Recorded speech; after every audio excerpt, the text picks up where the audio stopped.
Could we see more suspensions from the Jamaica Stock Exchange in 2025? I'm Kalila Reynolds, founder and CEO of Money Media, Money Made Simple. Edutech company Edufocal was recently suspended from trading on the Jamaica Stock Exchange because of a delay in publishing their audited financials. And it's kind of like deja vu because the company was suspended last year for the same reason. But they weren't the only ones. MFS Capital Partners, PBS, Iron Rock, and Equity Line were all suspended in 2024 for late submissions, which is increasingly becoming a problem for the JSE. The exchange has pointed out that on-time filing of financial reports for main market companies has dropped from 85% in 2019 to 64% in 2024. And for junior market companies, it's even worse, dropping from 92% in 2019 to just 43% last year. So what's gone wrong? In Jamaica, publicly listed companies must publish their audited financials within either a 60 or 90-day window. If they miss the first window, then there's another 90-day countdown before the JSE can decide to suspend them. But as I mentioned, a lot of companies are missing these deadlines.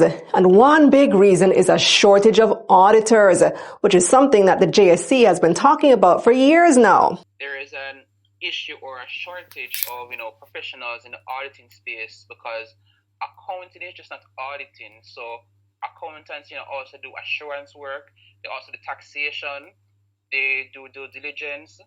So auditing is just one branch of the whole accounting gamut, and persons have not been as interested to go into that sphere because the competition probably isn't as great, probably exhausted because there's a lot of hard work, and if you don't have many people to do the revision process or to do the verification, it takes longer for you to complete the audit.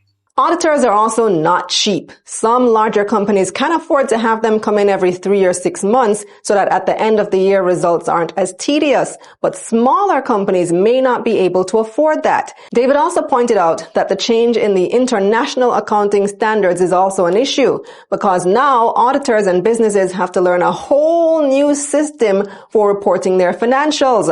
And those growing pains come with delays. But the truth is, when companies don't file on time, investors are left in the dark. And post-SSL, the aim is to rebuild trust in Jamaica's investment landscape, making on-time reports essential. So maybe companies need to start the process earlier, plan ahead, and work closely with auditors throughout the year. It might be more expensive, but getting suspended will cost more in the long run. And that's the bottom line. So what do you think? Should the JSE consider relaxing the rules until the shortage of auditors is addressed? Let me know in the comments. And if you want to learn how to invest in Jamaican companies, go to investingforbeginnersja.com. The link is in my bio. Let's get this money. Let's get this money.